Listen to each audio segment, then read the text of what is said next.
Assalamualaikum. Waalaikumsalam. Selamat pagi. Alhamdulillah. Selamat datang. Nggih, nggih.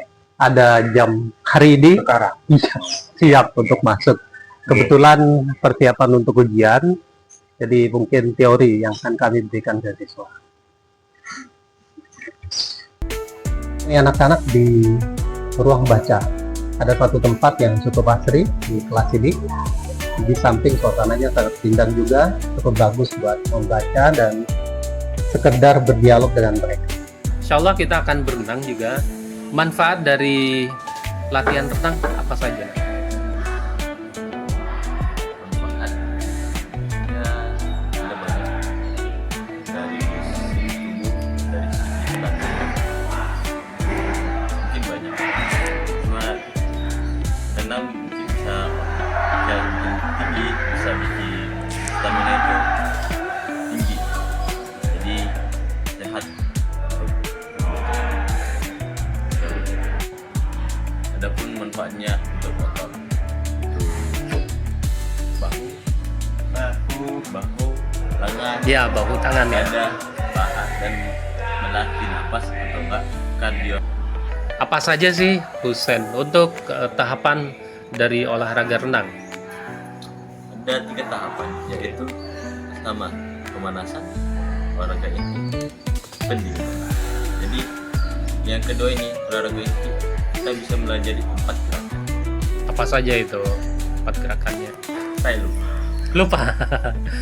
Oke, mungkin bisa dibantu sama Narendra nanti. Ya, 4 gerakan di renang itu ada gaya bebas atau freestyle, yang kedua ada gaya punggung backstroke, yang Ya. ketiga ada gaya dada breaststroke, yang keempat ada gaya punggung atau batuk. Oh, subhanallah. Iya, iya. bentar. Biasanya juga disebut gaya lumba-lumba, Pak. Wow, sama ya, lumba-lumba gitu ya. Berarti gayanya ya seperti lumba-lumba itu ya, lebih banyak menggunakan tubuh secara menyeluruh. Ya. Ya, gimana Husen? Bentar, saya mau nanya, dia freestyle tuh gimana? Orangnya freestyle Gaya, gimana? gaya bebas ya. Iya, bebas melakukan gerakan. Kalau freestyle-nya itu yang gaya lumba-lumba. Oke. Apa sih yang dimaksud dengan pengenalan air dalam olahraga renang? Ya, ada dalam berapa dalamnya itu kolam. Gitu ya. Sesuaikan dengan ketinggian kita, tubuh kita ya. Iya. Jadi ada orang itu nggak pengenalan air, Pak. Lompat langsung ke tengah. Ke yang paling dalam. Ya, jepur. Bisa berisiko ya. Ya berisiko. Iya, Jadi itu. orang yang sosokan pengen dalam-dalam akhirnya tenggelam. Tidak melakukan proses pengenalan air lebih dahulu ya. Jadi dia. Saya coba dulu, Pak. Nyoba dulu ya. Pengenalan air. Saya orangnya tiga. Di kolam renang pinggirnya dulu ya, duduk dulu ya. Oke. Menyesuaikan antara panasnya tubuh dengan air dulu masuk di antaranya. Ya jadi kalau panas misalnya Pak, panasnya kayak Jombang Pak, panas gitu Pak, malamnya itu panas kena matahari. Jadi kalau udah buka baju terus langsung lompat, Tidak sesuai dengan tubuh kita ya, ya perlu mungkin penyesuaian. melepuh Pak. Mungkin. Kaget juga kita ya. Kaget. Ya. Tujuan dari lomba renang apa?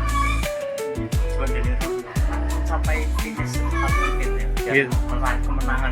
Meraih kemenangan ya. Ada ambisi gitu. Iya, kalau ada ambisi ya, kali lomba nggak ada ambisi mau ngapain? Kenapa orang gendut seperti mungkin kayak Ivan Gunawan mungkin bisa renang gitu, bahkan kedalaman pun bisa mengapung. Itu gimana? Isinya tuh ada udara kan? Ya. Ada yang bisa jawab nih, Narendra mungkin ya. Mungkin apa deh? Ya, kalau menurut saya sih Pak, itu kayak emang setelah bikin. Kadang kan orang olahraga itu adaptasinya memang dari tubuh sendiri ya. Bisa Penyesuaian ya. Iya, penyesuaian. contohnya kan banyak juga atlet-atlet yang badannya itu nggak mesti bagus, dari mungkin renang emang jarang kelihatan sih, tapi bisa dilihat kalau dari atlet gitu Pak, mereka kan kebanyakan tuh badannya nggak mesti berbentuk gitu Pak, ada yang juga gemuk gitu. Iya. Jadinya mungkin emang karena adaptasi. Iya, penyesuaian dengan sendirinya ya. saya tulisannya gini, ada udara. Ada udara. Ya, Salah satu analisa itu boleh, Husen. Ya. Jadi ada udara yang mengambang, ya mengembung sehingga Ya. bisa mengambang ya. Di perutnya itu ada lampunya tuh. Ada sirkulasi Iya, udara. ada Oh, iya. udara. Jadi kayak Iya. sama pundi-pundi kayak burung gitu. Ya. Jadi biasanya orang yang gemuk itu kecenderungannya bisa berenang begitu. Mungkinnya bukan cenderungan sih. Ada. Ada. Tiga gitu. Kok bisa gitu. Gitu ya. Skill ya. Kemampuan seseorang melakukan sesuatu itu karena terbiasa. Jadi melakukan renang itu bisa karena faktor analisa tadi. Ada analisa bahwa misalnya tubuhnya perutnya besar, itu memang mengandung udara, memang bisa mengambang. Kalau orang itu memang pernah belajar mengambang. Tapi kalau tidak bisa tenggelam juga. Dari analisa tadi memang benar. Tetapi kita perlu berlatih skill untuk bisa mengambang itu. Karena sama juga dengan yang kurus. Kalaupun kurus itu kalau di atas air kan sebenarnya lebih ringan ya seharusnya ya. Tapi ada juga yang tidak punya skill untuk belajar mengambang, apalagi berenang, dia bisa tenggelam. Jadi kita harus analisa. Bisa bantu jawab Narendra ya? Menurut saya tadi soal pertanyaannya Husen itu tergantung rutinitas latihan fisiknya sama pola dari seseorang. Masa sih?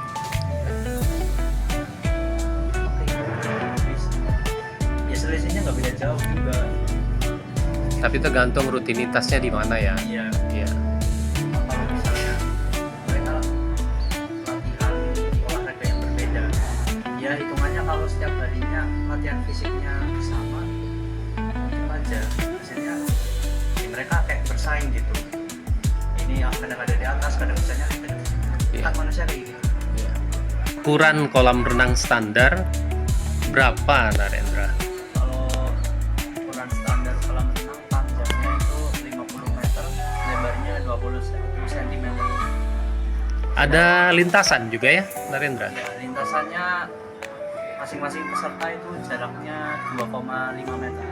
2,5 meter ya. Kilometer. Meter. Hari ini kembali ke kolam renang STKIP PGRI Jombang. Ambil nilai untuk praktek renang. Ada Ustadz tuh kebetulan mendampingi saya. Oke, siap Pak, siap.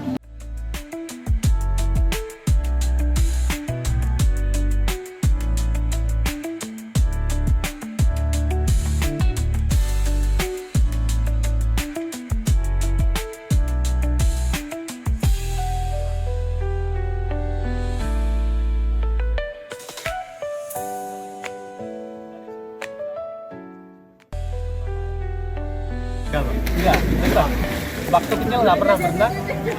Pernah berenang. Berarti bisa dong berenang. Ya, tapi Sudah lupa. Pendek. Tapi intinya kamu belum bisa banget. Motivasi untuk berenang itu bisa banyak faktor. Salah satunya kamu berenang, jaga keselamatan kamu juga perlu harus bisa berenang juga kan. Tapi yang pasti harus cepat mencapai finish.